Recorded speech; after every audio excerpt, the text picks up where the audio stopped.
Alright, legends, it's your old buddy Rodders here with another review. This is episode 4 of Obi-Wan Kenobi.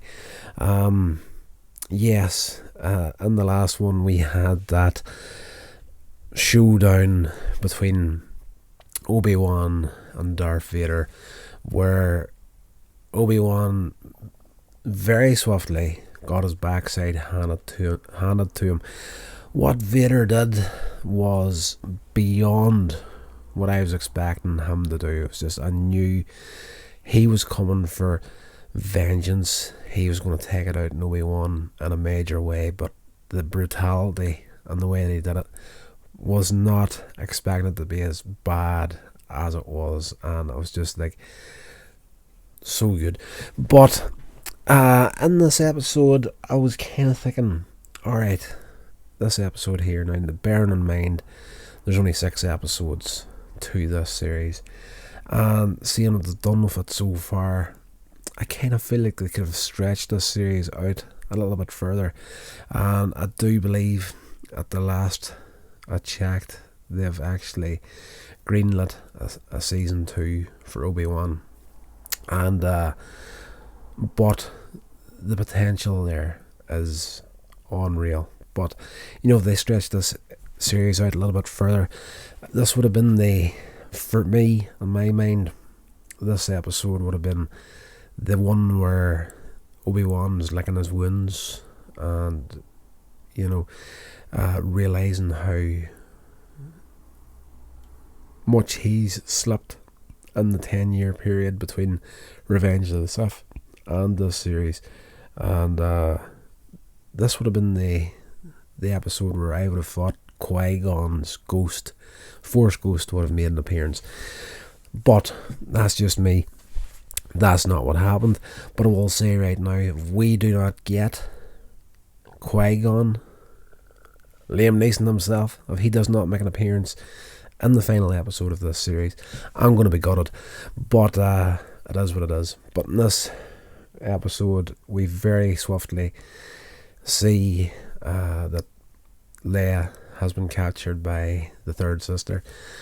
Tala has rescued Obi-Wan, gotten him to another planet with the early stages of the rebellion, you know, people that are against the Empire, helping people escape in the path, as they call it. And yes, Obi-Wan is like, you know, he's in the tank to get healed, and he's like, you know what, I need to go and save Leia. They swiftly find out where she's at. She's on this water moon, this part of the Sceam system that Vader's in, his system. And yes, a rescue attempt is made by Obi-Wan, Tala, and a couple other people that are with this group that are trying to save these refugees. We get to see Obi-Wan in this episode start to show more of the Obi-Wan that we were used to in episodes 1, 2 and 3. You know, he was a force to be reckoned with in the prequel trilogy. And at the beginning of this series, you see that he's slipped, the age is starting to creep in. But in the confrontations that he has with stormtroopers and whatnot, he is starting to show his abilities starting to come back, particularly with the lightsaber. You see that he's got that little backswing, you know, he'll get in there and attack, then he does that little twist with the saber, and you see those traits starting to return in there. Now, for the eagle-eyed people that like the fan service, there's a part in the episode where there's 2 stormtroopers and he's hiding from them, and he does that little thing where he does the flip with the fingers and makes a little noise away somewhere else, and they're like, what was that? And go running off to check it. And now the mega nerds like myself will be like, oh, that's that thing that he did in the original Star Wars movie on the Death Star and A New Hope. Like Alec Guinness version of Obi-Wan did that. And you know, a little bit of fan service, we all like it. But you know, in saying that, fan service, as much as I enjoy it, I'm kind of like, at the same time, I'm sort of like, oh, you know, I appreciate fan service, but if you're just gonna keep dropping these little things in here every once in a while just for the sake of doing it, you're just, we're going to get bored with that pretty quick.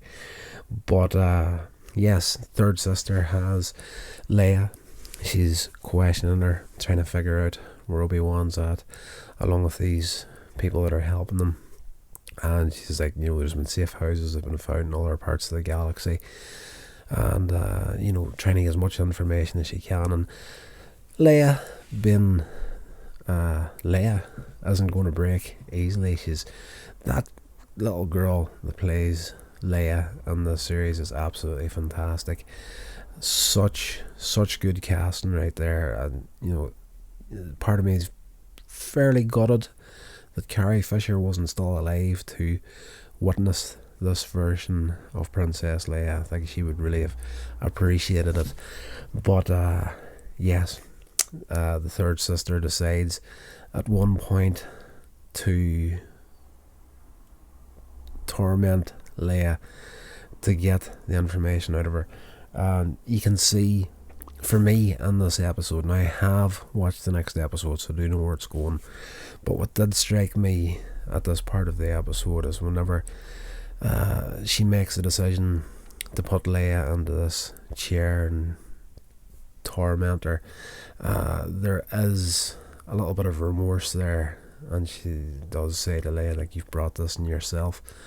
But for someone that is working for the Empire and turned against the Jedi, they've made no secret of it up to this point that there is Jedi that have turned to help the Empire and save their own backsides by working with these guys. So it's clear that she's force sensitive. There's no doubt about that. She's got Jedi traits, and for someone that's in the position that she's supposed to be in at this point, to show that amount of, and it's not much in all fairness, but to show that bit of remorse whenever she's with the dark side, let's just say, is very telling in this episode. Now, on this planet, it's a nothing but water in this huge fortress, and Tala, using her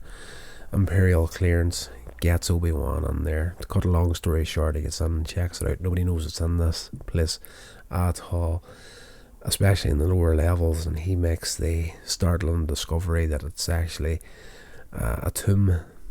This whole thing has been built as a tomb for the defeated and killed Jedi, and Vader is keeping them as like trophies. So you're seeing a real dark side to Vader in this series. It's absolutely amazing. And yes, eventually, with Tala's help, Leia gets rescued from the torment chamber, and Obi-Wan gets to rescue her.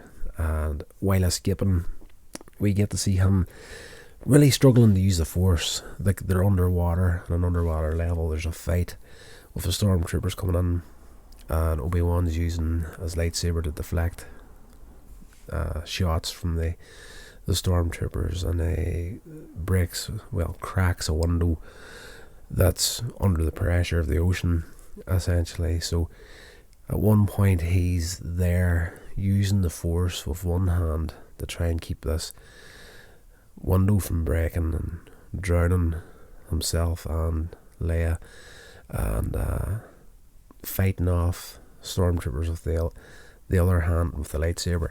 So there's a lot of stuff happening in a small amount of time in these episodes, which is, for me, I would have kind of preferred this here to have been an 8-parter more than a 6-parter. Like, I think there's enough in there, at least up to this point, where you could have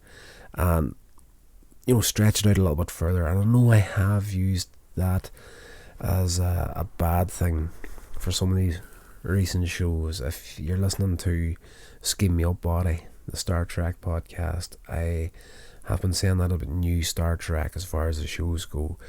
There's a lot of stuff in there that feels like it's been stretched out too full out the series and they don't necessarily have enough story there to do it.